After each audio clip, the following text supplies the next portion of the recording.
Welcome to the Eat for Endurance Nutrition podcast.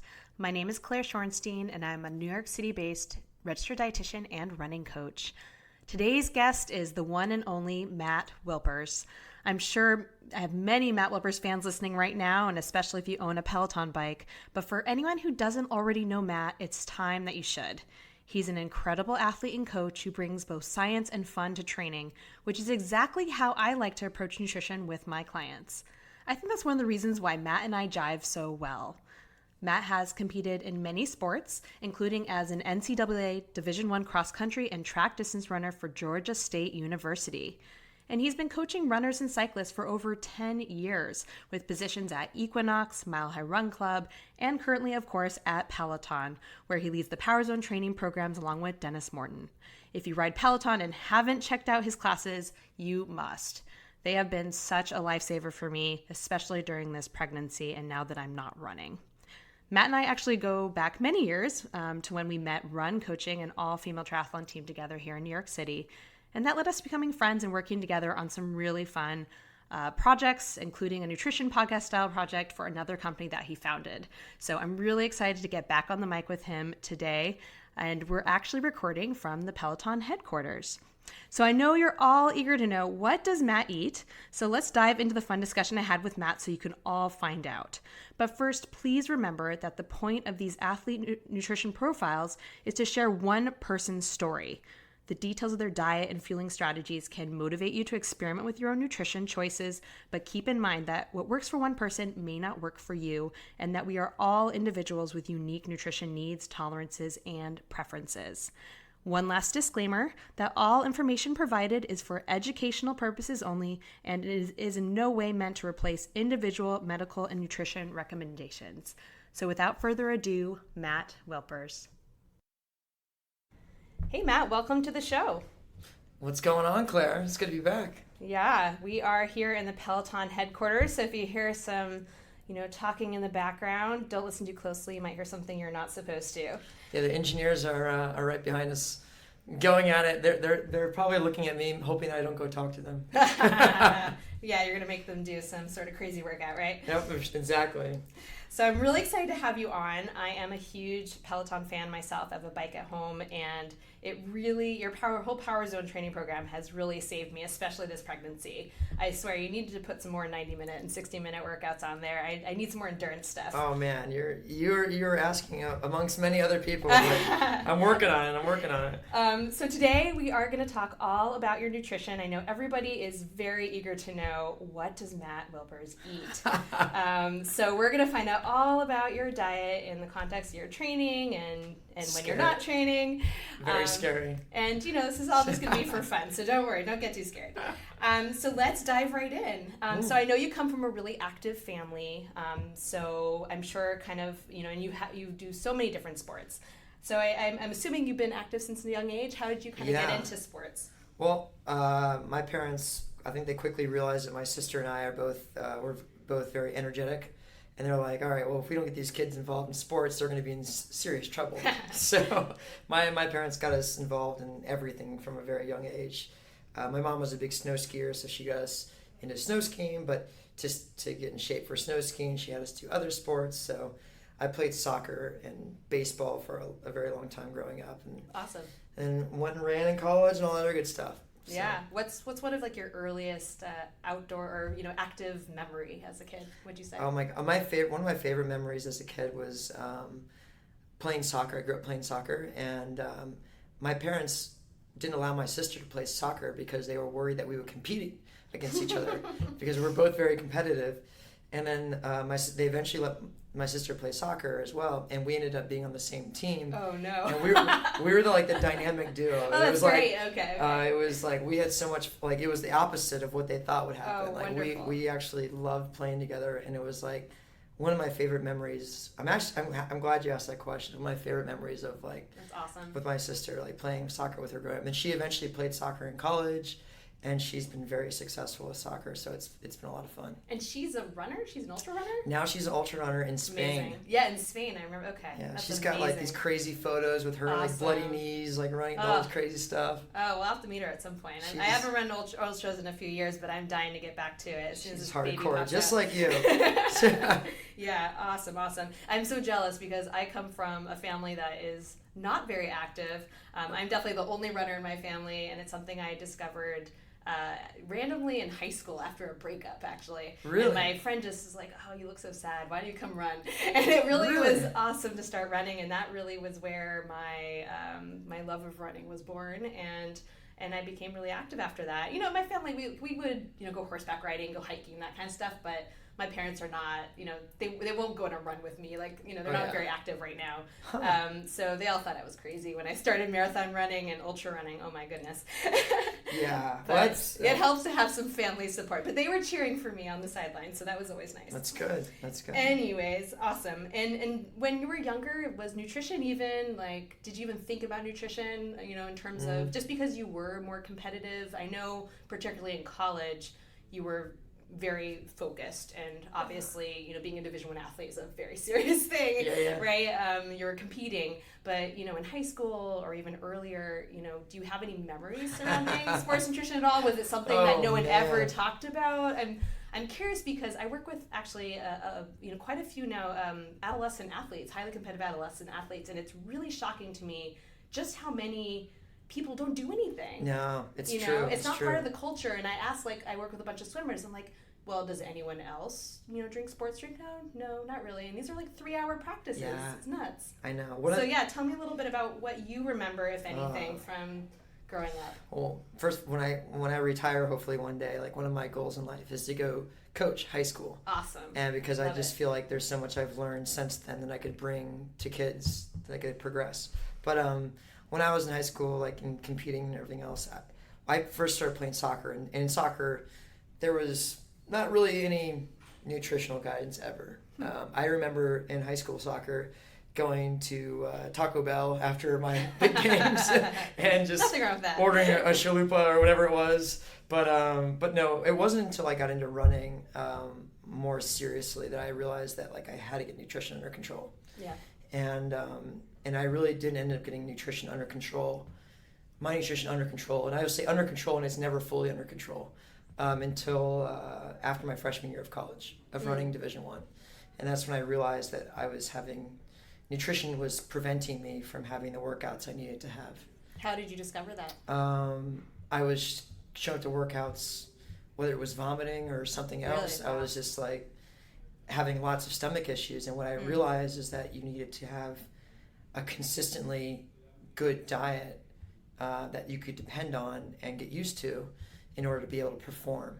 Yeah. And if you can't perform at practices because your stomach, you're missing opportunities to get faster. And that's when the team sort of took me underneath their wing and got me to go to the grocery store with them and really learn how to eat properly. Yeah. Instead of eating frozen pizzas. Sure.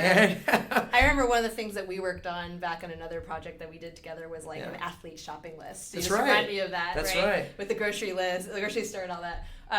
Which, again, it looks differently. Your shopping list will look differently depending on how you eat and everything. But there are some core, foods that we want to get in there. Oh, for sure. But yeah, so were you cooking for yourself? Were you living on campus and eating at a cafeteria? What did that all look like? Well, at Georgia State, when I was there, they didn't have a food program, and so we very much had apartments, and so you had to cook for yourself. Even freshman year? Yeah. Wow. Which was a blessing because it really taught me to be self-sufficient. You cook? Yeah. I love cooking. And it's luckily my parents were big. They didn't take us out to eat except for once a week. If we got once a week out to eat as a family, that was great. Yeah. Otherwise, it was all cooking, which was good because my mom was always and my dad were always focused on cooking healthy for us. Great. And so good habits early pay off. So important. As I definitely know now. And family dinners too, you eat together as a family? Oh yeah. That's no so TV, important. nothing. That's just how it was. We weren't even allowed to have cable. So. Oh. Well, we didn't get internet or cell phones or anything until I think I was well into college. I think it was senior year. Huh. Actually, no, my parents still didn't have, senior year in college, my parents still didn't have internet. We were like in the dark ages. Wow, that's cool. That's crazy. We did have cable though, to be fair, but yeah. Yeah, I still know what Nickelodeon actually is. Yeah. But no, it was So in college, I had to go to the grocery store, and like what I found out was like a lot of the athletes would go to a lot of athletes were foreign. Yeah. And so, but which is great, but they had different ways of eating and else. But so we ended up always going to the farmers market together. Oh, and we'd always drive to this like DeKalb farmers market. Yeah. In Georgia, in Atlanta, and that's where you had literally everything. Yeah. And you could eat really fresh foods. Wow. And then like I started like cooking and learning to eat properly. Do you remember something you cooked? Oh man, I'm still a fan of pastas. Yeah. What all that good stuff, but it mostly came down to salads and vegetables. Yeah. And eating fresh vegetables just makes such a difference. And having consistency in your diet, I learned it was also very important. Yeah. And eating basically simple foods. Very simple foods is really what it comes down to, and that's what I really learned to do. Were you following any particular type of diet? Were you eating everything? Okay. Whatever I felt like. But it wasn't packaged foods. Sure. It was mostly fresh foods and eggs, toast, or just simple stuff. But carbs. Plenty of carbs in there, I hope. Carbs, protein, fat. Good. But whole well-balanced diet, but nothing. There's no crazy special diet. It was like unique as a runner. You had to have carbs. Yeah, of course. Period. But I think back then too, because we're around the same age. Back then I feel like things like keto diet and paleo, all that stuff wasn't really as around. It was like Atkins was starting that. Yeah, sure, Atkins and South Beach and whatever. But still, it wasn't quite as. Yeah. Not to say there weren't diets back then, but. I don't know. I felt like it was slightly different in the athletic world. Maybe not. Well, yeah. In our world, it was just like, nutrition was there. It was fuel.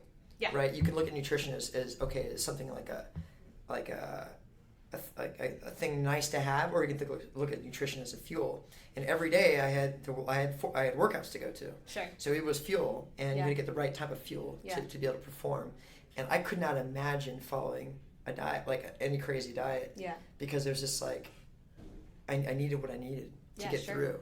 Was your coach giving you any guidance, or was it just like you were figuring out as you went along? There was like a team nutritionist. Oh, great. But they mostly came into play if you had specific issues, but we in the running world there's lots of weight issues. Sure. And so that's when usually they came into play. Yeah. Okay. Was there any did you see much disordered eating or eating disorders on your team? Yeah. Because people talk a lot about it among women, but it's an issue with men too. Yeah, but you definitely saw a lot of it. Yeah. You saw a lot of it. Okay. Unfortunately, it's not a good thing. No. And what about the sports nutrition piece of it? Was that starting to play in sports drinks or any of those types of products? Of course, that's come a long way too over the years. But it used to just probably be a cooler of Gatorade or whatever, right? Oh man. I feel like everything has come a long way between gear and nutrition. There's so many products in the market now. Yeah, I will say I remember in high school, we were always looking for better ways to feel more energized, ways to feel stronger. And one day the top runner on our team goes, "Yo guys, before every race I drink a Red Bull." And so one time before this race I drank a Red Bull because I was like, maybe I'll run as fast as my friend Sean. And sure enough, I was cramping, a disaster. Oh, no. It was terrible. And then nutrition is really individual. And then in college, I don't recommend this for anyone out there. I will not sign off on this for anyone, but. Sure. One of the things I used to do, because I would have such bad stomach issues during races, that it got to the point where I was like, I can't race with anything in my stomach. A 5K. A 5K is 3.1 miles, very short, very fast. Yeah. And you're working at such a high intensity that anything jumping around your stomach you feel. Yeah. And I'm not going to risk a race over feeling like I have to vomit. So before races, I started making myself vomit. Oh my gosh. And it was that's what I had to, and I ended up running the fastest times. Wow. But that's what I had to do sometimes because I had such issues. And that just goes to show, because that's essentially categorized as a disordered eating behavior. Oh, for sure. I was a mess in college. Yeah. But you had to do it. Well, thank you for sharing that, first of all. Yeah. But it's really interesting just the extreme measures people will go to, and I see this all the time in my clients. Of course, I predominantly work with recreational athletes, who are out of college, but I definitely work with younger, highly competitive people or people who are on the professional elite level. And you do whatever you have to do to get an edge, and it's kind of crazy that it's just what people will do to what they sacrifice or what they do to their own health to kind of just be a little bit faster. I didn't even realize it till after college. I went on a trip with my friend, and it was it's crazy to even think about this, but like it got to the point where we were so focused on what we were eating, we would, and how much we were eating, we would watch each other at the dinner table, and we would try to eat the least. Oh my goodness. And so, I the first week of my trip with my friend, I think I lost like 5 pounds plus. Yeah. And then we both realized that we needed to, that college was over, running was over, and then we needed to stop acting so ridiculous. Yeah. But it was one of those things that's just like, you don't realize you're in it until you're at, like, you take a look back and you're like, wow, okay, that was crazy. Yeah, and I think definitely, when you're more of like a type A personality, like I know we both are, very organized type A people, and you're really like, you want to control your eating behaviors and all that, it's very easy to fall into, that unhealthy type of behaviors, and especially in the athletic realm. In one of the last podcasts I did, we talked a lot about weight and the significance of weight and racing weight, and how people are so obsessed with lowering weight, but at what cost? And they do it in the quote-unquote name of performance, but really at the end of the day, they're making food decisions that are truly compromising their performance rather than helping their performance, and that it's really, really hard to both lose weight and prioritize your performance at the same time. And you need to be very careful when you do that. And that's not to say I don't ever work on weight loss with clients while training for something at the same time, but you have to ask yourself why. Yeah. Why is it so important for you to lose weight? Oh, and this is something that Heather Kaplan said to me, this whole line of questioning of, to be a faster runner. Well, why is it so important for you to become a faster runner? To become or power weight to ratio with cycling or whatever. To be a better person or, whatever it is. And it's, again, you have to think about what your priorities are with health and everything like that. It's crazy. Yeah. You definitely feel faster, lighter. Yeah. But at the same time, I love the idea of power to weight ratio in cycling, and you guys hear me talk about it all the time. And it's just like, it's finding the natural weight where you're not compromising performance, and you're not being affected too much, by weight. You're at a natural, healthy weight. Yeah, but healthy, that's the key term. Yeah, it's healthy and strong. Where you feel strong and energized, exactly. And you're at the right weight. And everyone's got different, from what I've seen, a different natural weight. And I've seen heavy runners, I've seen light runners, but you have to find that right spot for you. Exactly, and there's no one right body for these things. And I'll always remember, being at the start of my first New York City Marathon, being placed way too far forward. I do not know why I was so far forward, because I was going to run like a 3:40, and I could see the elites, and that was terrifying. And I was talking to some girl next to me who was much heavier, and I just made this naive assumption that she would be slower than me. And I asked her what she was going for. She's like, last year I ran like a 3:02, so I'm aiming for sub 3. And here I am, like a 3:40 marathon. I was like, whoa. Yeah, there we go. So you can never make assumptions about anybody. And you also can't, you have to be very careful about comparing yourself to others. Absolutely. But anyways, that was a little bit of a tangent. Going back to kind of, your whole kind of college career. So you were transitioning out of that. I know you were kind of working in the financial area for a little while. And I mean, I'm assuming you were still active, and, how did some of these behaviors that became a bit ingrained, so you were talking about learning to cook and kind of, nutrition being this eye-opening thing, but at the same time, you were still struggling clearly with healthy ways of fueling yourself. So once you moved out of the kind of collegiate environment and into the working world, how did that transition look to you? And of course, as you then moved into coaching, right? Yeah. So how did that all evolve over time, would you say? Oh man, I mean, most of it stuck. It just stuck with me. It just became the way I operate. And people look at me when I'm eating and stuff, and they're like, "What is wrong with you?" Really? But it's just I'll have to get what a typical day looks like for you. It's changed quite a bit from the crazy days of college. Sure. Of running, of performance. But because I do like to eat other things besides bread and water now. I hope so. It's you know, I don't know. It's like I'm how do you say this? I don't know. It's definitely more well-rounded diets. Good. Well-rounded. I have, you know, it's like I know it's okay to have sweets or like indulge every once in a while doing that too, but at the same time, like I know the nice thing is just like I can manage my weight quite well because I had to in college. Yeah. So like I know how to do that. Yeah.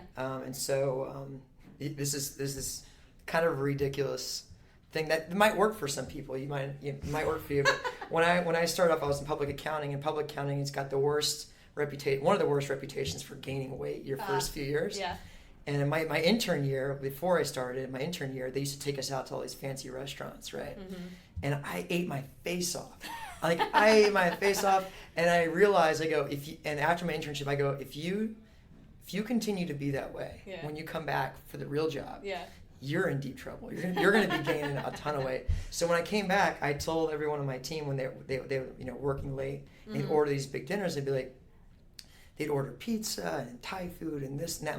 I'm like, guys, we've sat on our butts all day long.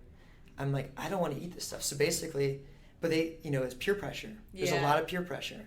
And so I told them I'm basically allergic to all these foods I'm not allergic to. So I'm like, you're one of those people. Guys, I'm allergic to dairy. I'm allergic to this. I'm allergic to that. They're like, Matt, oh my goodness. Matt, you're a disaster. Here's some money. Go get your own dinner. So I would go get like some sushi or a smoothie or something and that's how I managed my weight. Wow. And my nutrition so that I didn't have to eat junk. Yeah. Wow. Because people love eating junk. Yeah. And I knew that would make me feel good or perform well. And that it would affect my workouts that I'm trying to do on the side, stay healthy while I was working. What were you training for at the time? I was always, I was on when I first came out of college, I was competing in marathons. Was that your first time doing the marathon distance? After college, yeah. Yeah, okay. And then I eventually got injured, trained for Boston, and then I joined a cycling team and got into really competitive cycling for a few years. Yeah. And so it was really all about cycling, and practice started at 5:30 in the morning. Yeah. And so if you ate like trash the night before, sure. Oh, you're gonna be terrible at practice. But I think that's the key here. It's not, the message is not you cannot or not allowed to enjoy these foods.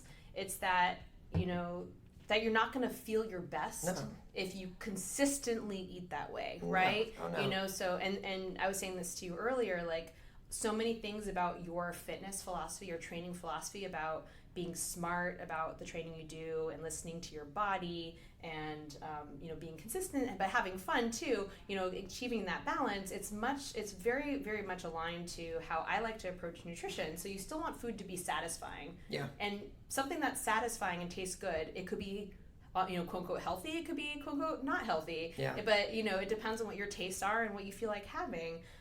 But if you indulge at one point and then you have something healthier at another point and you see how you feel, you use those things, that kind of feedback that your body gives you to inform your decisions going forward, Yeah. So maybe after a big race or a run or whatever, maybe that's when you're indulging a little bit more and you have a rest day the next day and it doesn't matter so much. But, it's important to kind of experiment and learn. So yeah, no, you have to. You have to. And I remember at one point we talked about, when you were saying that you didn't eat anything before a 5K and you can kind of wing it because it's such a shorter distance. Yeah. But with the marathon, it's like, Doesn't forget work. it. It's a different beast. You can't do it. Like, you just can't do that. Nope.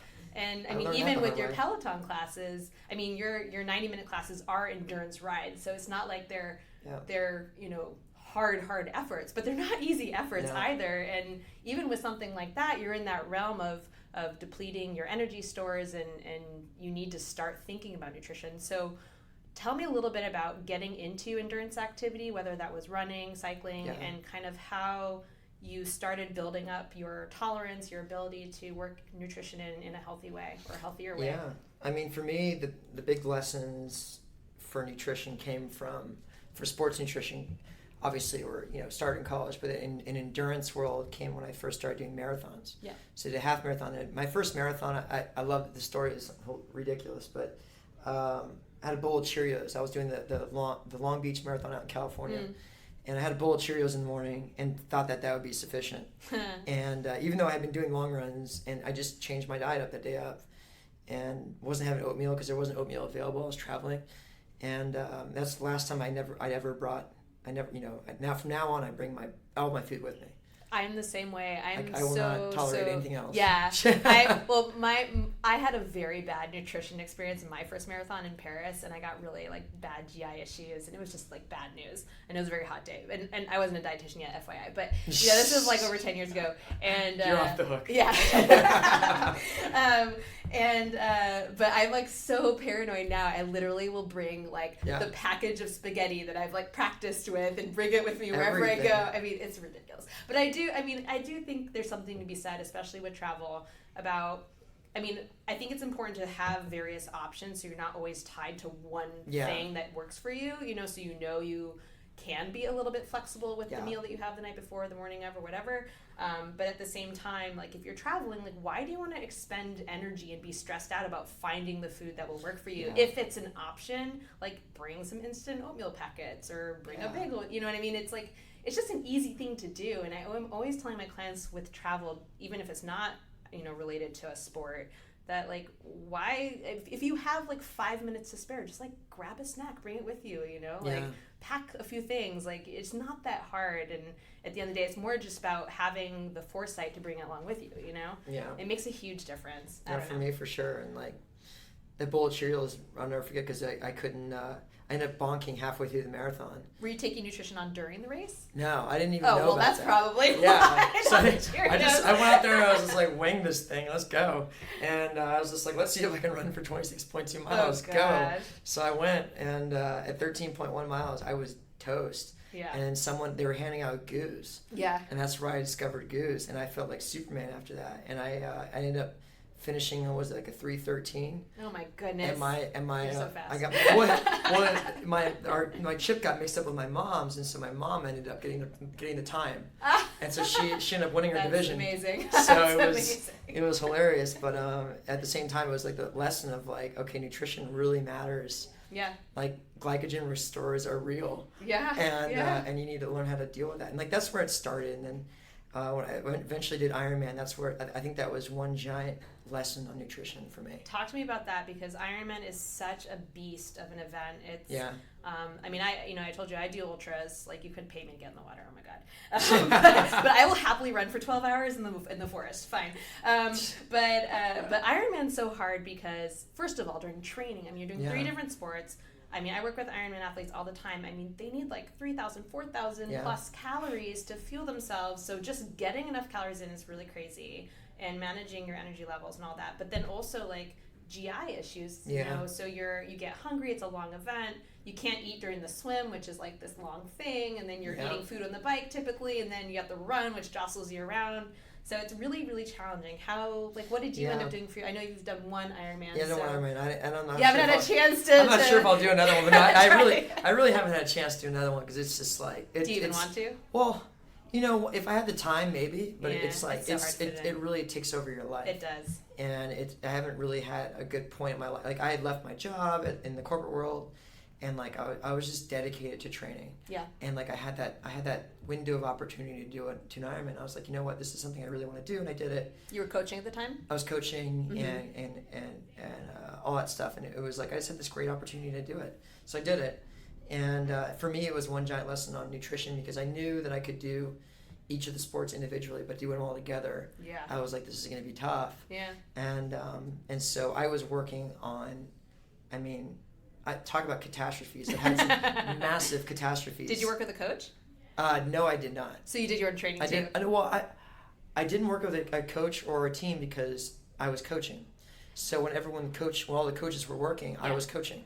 Got it. And when all the coaches weren't working, I was training. Got it. So it never worked out that way. Yeah. So, and not to mention money really wasn't coming in the door. Sure. So I was like, you know what? I really can't afford a coach right now. You weren't a Peloton celebrity at that point. Yeah, I know. God, far from it, man.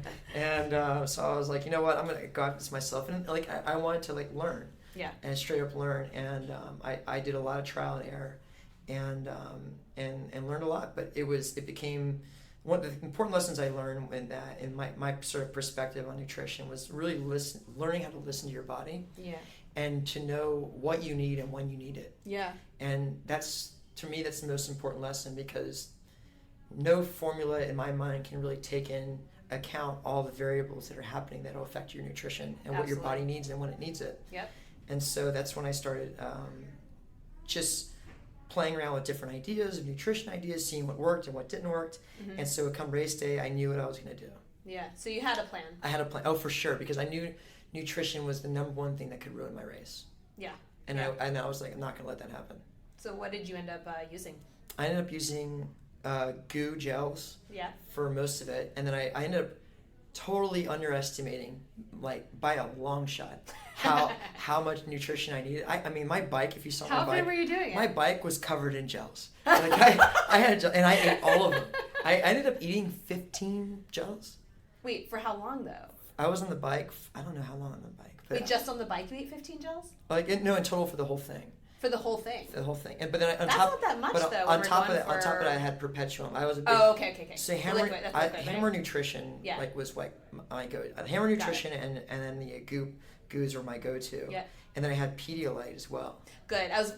We're gonna get to your heavy sweating, your nutrition, your hydration needs. But Pedialyte is gold. Yeah. No, I've heard some things about that. But I forgot about that. But so those are my things, and that's what I relied on that day. But it worked for me. But, we definitely have certain guidelines we aim for.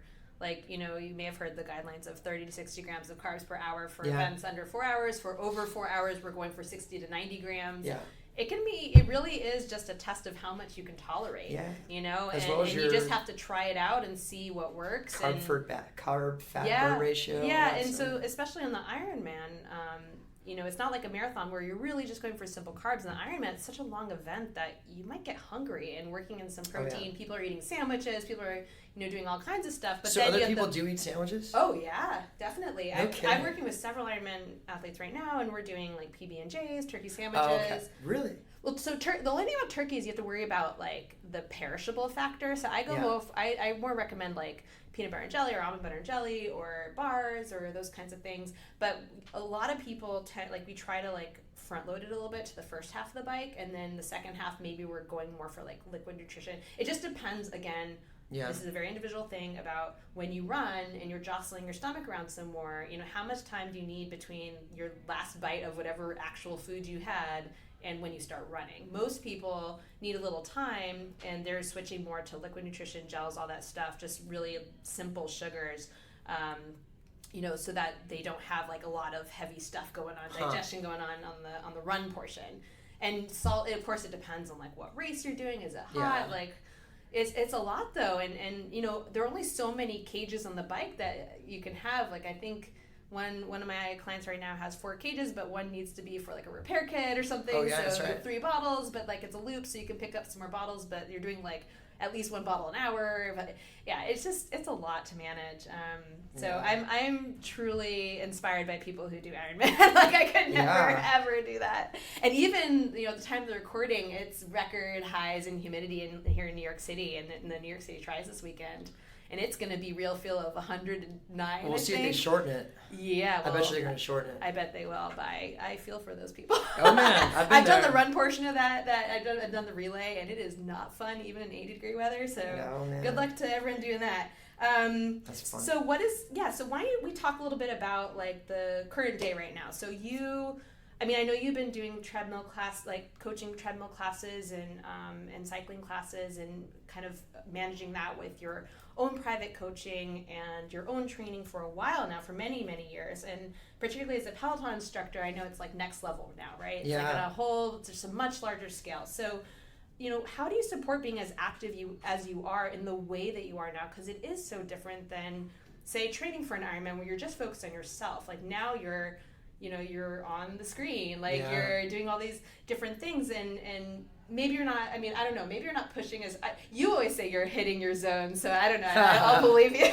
Most of the time I am. I'm really impressed by that. But the kicker on that is how many times have I FTP test in a year? Not too many. Oh my God. I took my FTP test, I want to say back like when I first got the bike, like in February, and it's now July. And granted, I'm 28 weeks pregnant now, so I figured I was like, it'll just get harder as I get pregnant. But I have I'm maxing out all my zones. I really should retest, but I'm just not going to because whatever, I'm too pregnant for that. Enjoy your zones while you have them, right? I'll retest after the baby. But anyways, so tell me kind of like what a typical day looks like maybe for you, how you're, because I mean, it is, especially with someone who has a sensitive stomach like yourself, you know, it's not like you can have just like a huge meal and then teach a class, or especially running, like teaching a tread class. You have to really take the timing into account, and also your own individual training, and you know when you're eating. So I imagine it's a bit of a puzzle each day, and it changes. So it's not like every day you teach at the same time. It's just like a moving target every day. So talk to us a little bit about what that looks like for you. Well, you know, in most of my training throughout my life, I've always been everything happens early morning. Yeah. So like most of my classes are early morning. Yeah. Which is like not by not designing. I asked for that. So it's like the nice thing about training in the morning is that your stomach is usually cleared. Yeah. And so you don't eat before like your 6 a.m. Wait, my 6 a.m. rides for sure. So riding, your stomach isn't jostling around sure. so much. So you can get away with a lot more. Yeah. Running, not so much. Yeah. Running, I'll have like a coffee, or like a few sips of a coffee, just to wake up, some little bit of caffeine, and then I'll have like maybe one piece of toast. Okay. And that is how long before? Probably about an hour before. White or wheat? I always try to go for grainy bread. Okay, even before, it's, you know, for the running classes, you know, the saying in coaching is that the workout is always the athlete's. Sure. So, you know, I could always, like, if I was doing these workouts for myself, I wouldn't be talking. Well, of course. Yeah. so it's like I'm definitely dialed back from where I should be. Sure.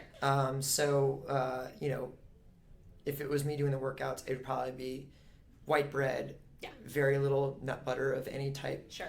And maybe even less than that, maybe just a piece of a banana. Okay. That's it. Because, you know, the more intense the workout is, the more simple and less food that you can put in before. Exactly. And so that's usually what it is. Okay. And that sustains you enough to teach a class. Oh yeah, just for like sure. A piece of toast with some nut butter. For sure. Like I just gotta keep it simple. So it's just a little snack, basically. Just a tiny snack. And then you have like a breakfast afterwards. Yeah, I'll have something more substantial afterwards. Unless what might that look like? You know, it all, like at work they have breakfast for us now, which is great. Awesome. So they have like eggs. They have sometimes they have like egg wraps. Oh, yeah. One of my favorite things is eggs on a tortilla. Oh, me too. So it's like I love that. So I do that with like avocado veggies. It's so yummy. Whatever. I'm like so cheap too. So whatever they have at work, I'm like done. And it's usually like so simple. Like sure. Like again, it really goes. If you're doing workouts during the day, simplicity is your best friend. Yeah. No complex sauces, nothing like that. And so like if I have other workouts coming up the rest of the day, like I really just graze throughout the day. Yeah. On small little snacks that are simple. So like I know one of your days you do, I think it's Sunday. You do like an 8 a.m. usually like a cycling class, and then you do like 11:30 or something. Yeah, run. Yeah, is that right? Yeah. So, but that's enough time spaced out that you can eat something real and then digest. Yeah, right? yeah. So I usually do like a bigger breakfast that day before the cycling class, because the cycling class. Before the cycling class. Before the cycling class, and that way in between the cycling class and the running class, I'll have like a snack, like what do you usually have? Like a banana or something, or maybe like. Actually, not a whole lot. Banana, or maybe a few more sips of coffee. That's it. Do you ever do bars or things like that? Or I can't stand bars. Really? Yeah. No bars at all? None. Wow. I think I killed myself with bars during my racing days.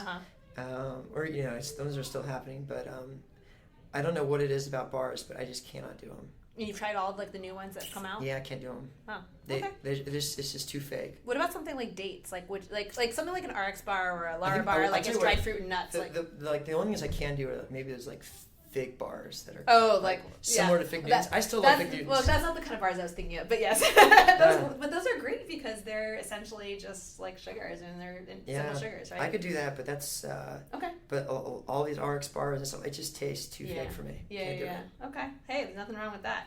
I mean, I always sorry, tell all people, bar companies out there. I always tell people, I mean, bars have a place for when you're really pressed for time, when you're traveling, you know, when you're on the bike and you need something just in a package and it's easy. But I see all too often people are relying on them as their like go-to snack, and it drives me crazy. Or even sometimes more than one bar a day, and it's like, just eat some real food. And I personally don't find them very filling, and they're pretty caloric. You know? And I just don't feel good. Yeah, no, I feel you there. Like done. I feel you there. So, and then often you're doing like an afternoon class too, so you'll have like, if you have an afternoon, let's say you have a morning class and an afternoon class, what would you have for lunch to kind of sandwich between that? Just, I mean, if it's cycling, I can get away with a lot. I can get away with a heavier sandwich or whatever and be just fine. Yeah. If it's running, it's just small snacks. Are you typically like getting takeout? They provide stuff at work? Are you cooking for yourself? Like, what are you doing for many meals? I mean, are you working from home ever? Like, what's your kind of schedule I'll come home during the middle of the day and have like maybe a, what do they call it, tuna fish sandwich. Yeah. I love doing avocado on a toast with like maybe an egg on top. Perfect. That's like like the best lunch ever for me. I love it. Yeah. The only thing I'd say to that is you need more than one egg. One egg is only 6 grams of protein. One egg. To second that, 2 pieces of toast, avocado on both, egg on both. Okay, good. So 2 eggs. Good. All right, I'm okay now. I was like, wait a minute, Matt. Sorry, I'm going to jump in for a second. The money lunch. I know this isn't the point of these profiles aren't for me to give you advice, but I'll take sorry. I think nutrition is if there's anything I can call nutrition, it's a moving target. Yep. It's been a moving target my entire life. And to this day, I still don't feel like I will ever have it under control. Yeah. But I always try to just figure out, like, if when in doubt, I just eat very, very simple. Yeah. Do you like spicy foods? Do you like love that stuff? Okay. Like I'll always have a good well balanced dinner with some kind of protein, some carb, as well as vegetables. Are you typically cooking that, or do you go out very often? Oh, yeah, do you order sure. in, or? For sure, we'll go out. I like go out to do. I love, if I ever go out to lunch, it's like a Sweetgreen. I'm literally going there after this and picking up dinners because we have no groceries. It's like the worst. Whoever thought of that business, like, just take my money. Seriously, oh my God. It's like this is so delicious, but I'm like $15. Oh my God. It's just like throwing money at something. Yep. But then, it's so good though. What else? For dinner, I mean, every once in a while, I love everything, Mexican food, you name it. But like, I'll usually go like a little bit crazier for dinner. Yeah. But again, well balanced. Yeah. Are you doing any treats at all? I know you like your sweets. Oh, are you kidding me? My sweets are ridiculous. It's so bad. I love chocolate. I love it. Yeah. Ice cream is like the danger zone because once I start, I can't stop. Yeah. So I stay away from ice cream because like literally, I feel like. What if you just get a scoop? I just can't do that. Why? And the other thing is, like, I feel like every time I have ice cream, like, I see it the next day in my body. Oh, give me a break. Oh, my God. Everybody, I am rolling my eyes so hard right now. I'm having an ice cream intervention. We were going for ice cream right after that. It's like 1,000 degrees outside. We are getting ice cream. I will see. But, yes. And then you can all see it if it's on the Peloton screen tomorrow. Yeah. You have, like, 0% body fat. For whatever it is, ice cream is just like that. The eye roll continues.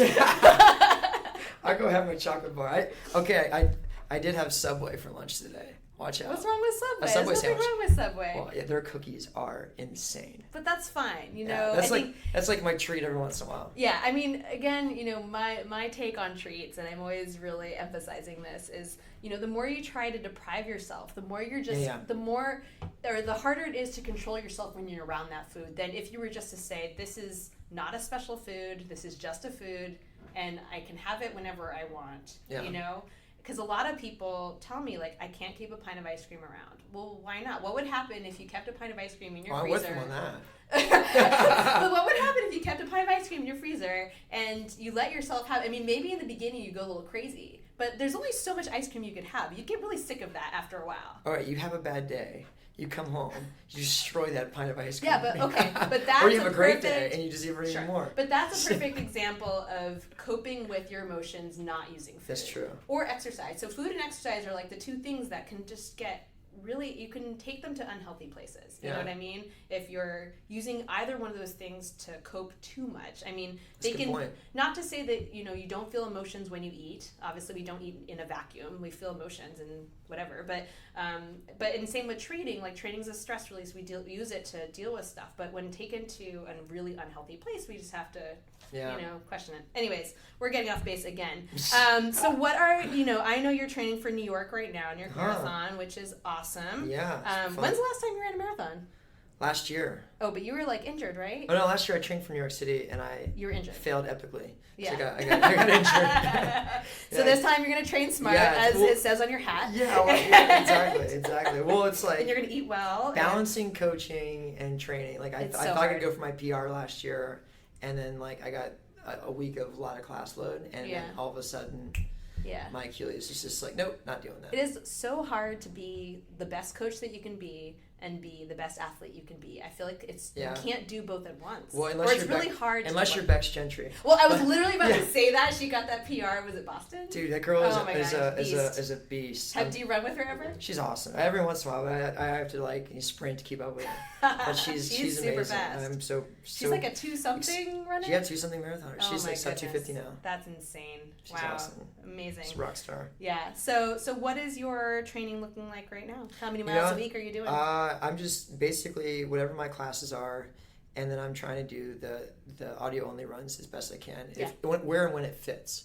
Okay. But absolutely getting in the long run every week. Yeah. So the long run is like a must every week. Yeah. And then if my body is up to it, I get the other workouts in. But I have to balance it all with my workouts I do on the tread every week. How many tread workouts are you teaching? It all depends. Okay, It all depends. Usually at least 2. At least 2. Okay. And so I have to balance that, and so those are absolutely.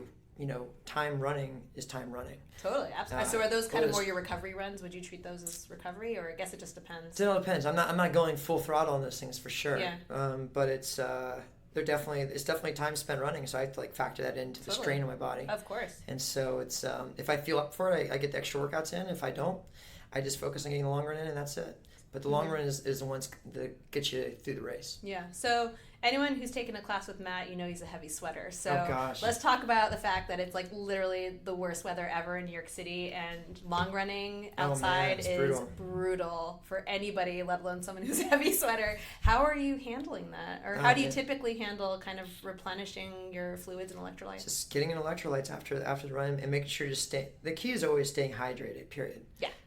It's not something that happens right before a run. It's the thing that you're doing all the time. Exactly. And that there's a good way to do it and there's a bad way to do it. The good way to do it is to pay attention to thirst and staying on top of thirst. But the bad way of doing it is just stuffing fluids down your throat at all times. That's a great way to get sick. Yeah. And so I just try to keep fluid around, like waters, sports drinks around during the day to see, and whatever one I feel like I have.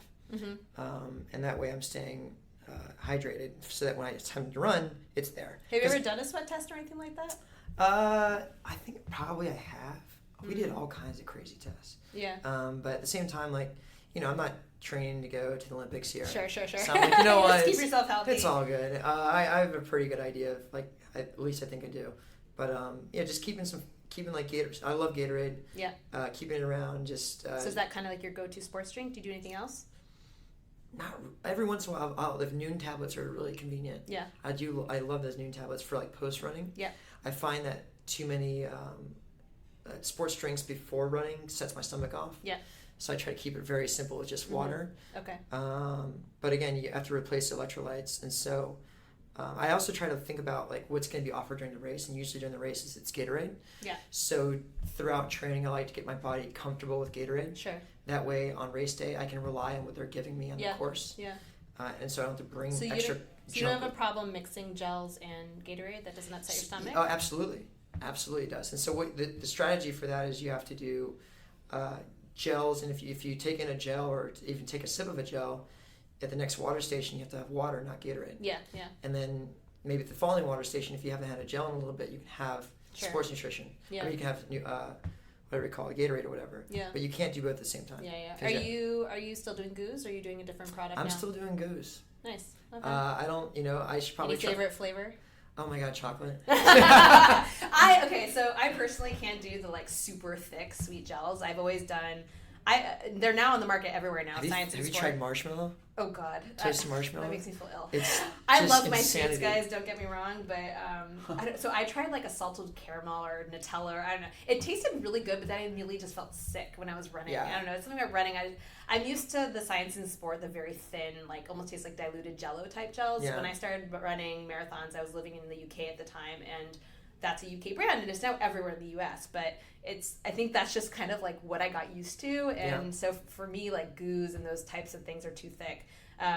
But yeah, I do understand how it does taste good at first. I can understand the appeal, but okay. Well, it sounds like you kind of got some of your marathon nutrition under control. How often are you taking a gel? It continues to evolve. Sure. I will always say that, and of course. I feel like I'm steadily getting an intolerance for everything I've used in the past. Yeah. So like I might have to change my habits here. Yeah. How are you aiming for like a certain number of calories per hour or grams of carbs? Are you doing it by time, by miles? What are you doing usually? I'm just in your like long focusing runs? on like, within the first hour taking in something. Okay. And like trying to do it in moderation, because I found that like the more I put in my stomach at one given time, the more likely it is to give me problems. So I try to focus on just taking in little bits at a time. Yeah. And then flushing it down with some kind of water. But like I find if I take in too much at one time, I get stomach issues. So do you take a gel slowly, like over like? I just keep it open and keep one open, and take it in slowly over the course of. I usually get one in every hours or around that. Okay. But that's sometimes it goes over, sometimes it's under. I imagine you need more than that though, because you're burning through your carb stores faster than that. But in the morning I have oatmeal. Yeah. For the race, and I usually have a snack right before not too long before the race, Okay. and so that holds me over, and that gets me through the first part. And then, I just try to go based on what I need, what I feel like I need. Yeah. Especially with New York City, it's such a logistically challenging race, and the time changes, so you're 1 hour ahead. It's a late start, so you're hungry, and it's like managing all of that with everybody is often a challenge. Yeah. Going back to hydration for a second, so I often see you in the rides with your water bottles or whatever, your Peloton bottles. Is that water in there? Is it electrolytes? What do you usually have? Like even for like the 90-minute rides? For the 90 minutes rides, it's one electrolyte, one water. What kind of, do you do like a Noon, or what are you putting in there? I think we have Noon tablets just hanging around around the studio, so I usually get a Noon tablet, non-caffeine. Good, yeah. Caffeine and Noon tablets, or any tablet for me, causes me to need to go to the bathroom. Same, yeah. And so I don't touch that stuff. Good, okay. Some people love it, not me. Yeah, And so that, and then...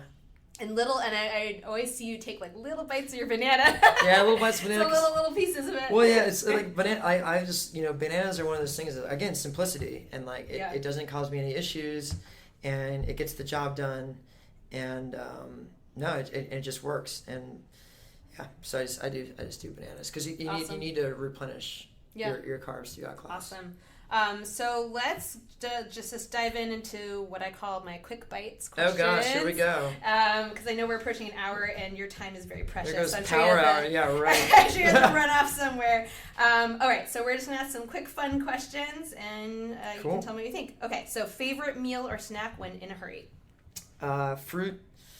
Piece of fruit, and or with my avocado toast. When in a hurry? Oh yeah, I guess that works. Okay. It's pretty quick. Yeah, it is pretty quick. Favorite meal or snack when not in a hurry?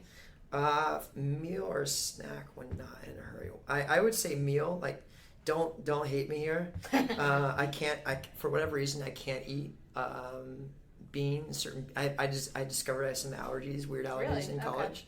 And so, like, I'm pretty much... Not fake allergies, like in corporate world? Yeah, not fake allergies. I'm not going to trust you anymore when you say you're allergic to something. I know.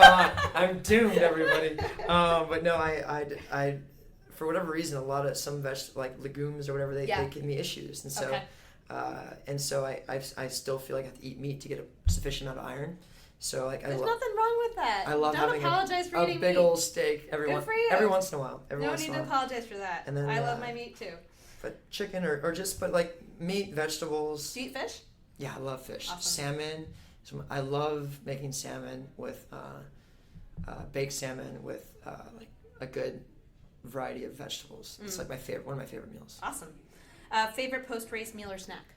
I would say that it's either the salmon or the steak. Nice. Mine's a burger with the sweet potato fries. Nice. Love. If you could share a meal with anyone, dead or alive, who would it be? Oh my gosh, man! You teach me something. Yeah, right. I don't know. You could criticize everything I'm doing here. Oh my goodness, no, you're doing great. Make me eat ice cream. I am gonna make you eat ice cream. Biggest cooking catastrophe. Anything from college come to mind? I was gonna say one, but I made a sandwich once and training for triathlon to see if it would work for Ironman. That was a ham sandwich. And everyone made fun of me in the race in Spain because they were like, "Oh, you guys having a picnic on the bike." But since that seems to be commonplace now, yeah, I will go ahead and say I was in college and we decided to make a pizza, and we kind of forgot that it was in the oven.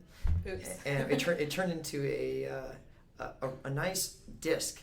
Round disc. Did you play frisbee? And we decided to play frisbee out the window, and to see how far the disc could fly. Awesome. And it was that was a pretty epic catastrophe. And everyone was hungry afterwards. Oh yeah. Most bizarre exotic food that you've ever tried. All right. So if you're Korean, don't judge me. I'm going to try to pronounce this. I think it's bondegi.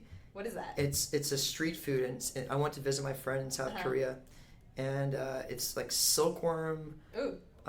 Like young silkworm or like pre-hatched silkworm. And yeah, mine was a bug too. It was gnarly. I had something in like the jungle and when I was in South America in my mid-20s, and it was like this squirmy, like weird. Oh, I don't know. Oh god, it gives me the shivers. Yeah, I look at pictures. I'm like, you ate that? What the? Bugs are the future, though. Protein. I guess I know. Cheap, sustainable protein, right? I know.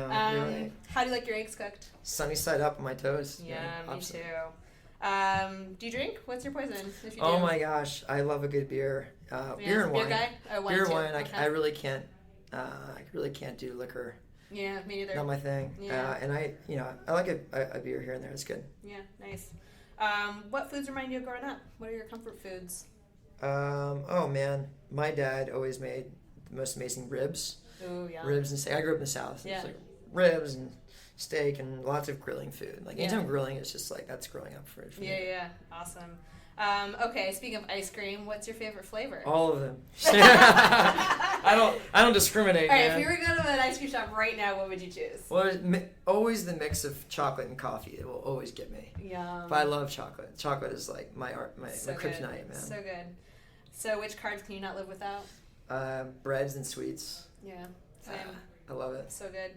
Top 3 items of gear that are most essential to your active lifestyle. Oh my gosh. If you ask anyone at Peloton, they'd be like, I always see Matt with running shoes, his Garmin watch, and his backpack. So I'm a nerd, and I bring all my books around. Love it. And my computer, my Garmin watch, I'm just obsessed. And awesome. my running shoes, I'm always in running shoes. Is there anything you want to ask me? So, one of my questions for you would be, so I can't eat, like we talked about it, like beans and stuff like that. And like there's this whole movement towards more plant-based food, and I've realized that like, or plant-based protein, stuff like that, that like there are a lot of benefits to eating plant-based versus meats. Yeah. And I'm just like, as I try to shift, like I've tried to shift my diet towards that way in the past, and I end up having iron issues. Okay. And are there ways of getting, or what foods would you recommend to supplement that outside of like black and pinto beans, stuff like that, to get sufficient iron and protein? Yeah, in absolutely. Your diet? Well, my first question is, can you do soy? Could you do like tofu or those types? Okay, so obviously tofu is a good one just for protein, right? Okay. And tempeh, like any kind of soy. Like I always go organic with soy, and it's not something I would recommend like having all the time. Okay. But there really isn't any definitive research that like soy is bad for you. But it's one of those things I always say in moderation. But yeah, tofu, tempeh. Nuts and seeds, absolutely, for just protein, healthy fats. Those are really good plant-based foods to have. There's a lot of non-dairy yogurt products in the market now, like almond milk-based yogurts. There's a brand in particular called Kite Hill that has like a Greek yogurt, I believe. I haven't tried it, but there's like a cashew yogurt. And I'll again, try that because the dairy is a no-go. Oh really? So like not, wait, I thought you were well, quote allergic to dairy. I'm like it's like coming back to haunt you. Well, in college I could not touch dairy because my stomach was so used to simplicity. But then at a certain point, I'd be able to it became a fake allergy. Yeah. But, got it. But I can't handle a little bit. So some people really like those types of non-dairy yogurts. of course, you can always do like protein powders that are like pea protein, hemp protein based. I mean, I always try to encourage real foods as much as possible. But those types of things, whole grains especially, like farro, quinoa, that type of stuff, is always good. And then for iron, I mean, that can come from all over. Of course, there's what we call non-heme iron, which is like the more plant-based iron that's not as readily absorbed as heme or more animal-based iron. But, dark leafy greens, that type of thing, is usually thought of as, being a good source that you can combine with a vitamin C, like citrus or, bell peppers, that type of thing, to help increase absorption. But really, when you talk about like a plant-based diet, like a lot of people are moving towards that, as, especially in the athletic world, for many different reasons, whether it's ethical or environmental or taste or health or whatever it is.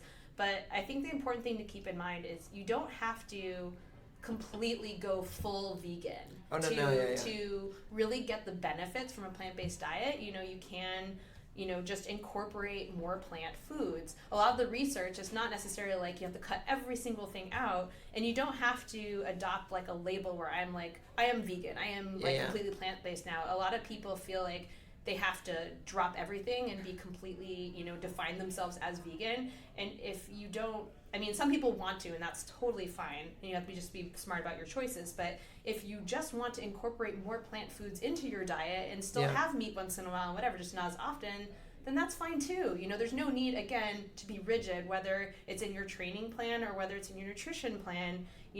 Having flexibility and listening to what your body needs and wants. Maybe one day it is a steak. Maybe another day it's like, a bunch of tofu and veggies, and being flexible. I think that's really an important thing to keep in mind. Very cool. Awesome. Noted. Well, thanks so much for coming on the show, Matt. This has been such, I actually learned a lot about you, and we've known each other for quite a while. That's true. I think this was a really enlightening discussion and a really fun one too. So appreciate it. Thank you very much. Thank you for your time. And if people want to visit your website and learn more about your private coaching and all that, can you give us some information? Yeah, mattwilpers.com, run coaching, everything. So we're up, it's going great. It's a lot of fun. Awesome. And so, And you, of course, can find Matt Wilpers on Peloton, on demand, and, of course, live in the studio. You can find him on social media. What's your kind of handle on Instagram? Oh, just type my name in. You'll find him. You're so famous now. Yeah, right. Well, luckily my known has my last name, so that makes things easy. So you can find him there. And, of course, if anyone's looking for an amazing run coach or anything like that, you know where to find him. All right. Thanks, Matt. Have a good one. Thanks, Claire. Bye. Well, there we have it. Did we answer all of your burning questions about what Matt Wilpers eats? I hope we did. If not, of course, always hit us up and let us know if you have any additional questions, and I'm sure I can pass those along to Matt. So that's all for today. Again, you can find him at mattwilpers.com if you want to get more information on his private run coaching business or just follow along his Peloton career and check him out in the studio or on demand on Peloton Digital, etc. And, of course, on social media, you can find him under his name, Matt Wilpers. We, of course, had so much fun talking all things nutrition and training in our little glass box conference room at the Peloton headquarters. We had to shoo everybody away who, supposedly had booked the room because we were just talking so long and finally had to cut it short at an hour. But hopefully you enjoyed that. Of course, if you are enjoying this podcast, please show me some love. I'm a one-woman show doing this all by myself, so I would love any feedback you have, any reviews on iTunes or anywhere else you get your podcast from. And of course, if you feel like contributing, I have a Patreon page. You can check it out. I will also link to all of this in the show notes. So please show me some love. I would also just love to hear from you. All right, guys, have a wonderful day. And until next time, bye.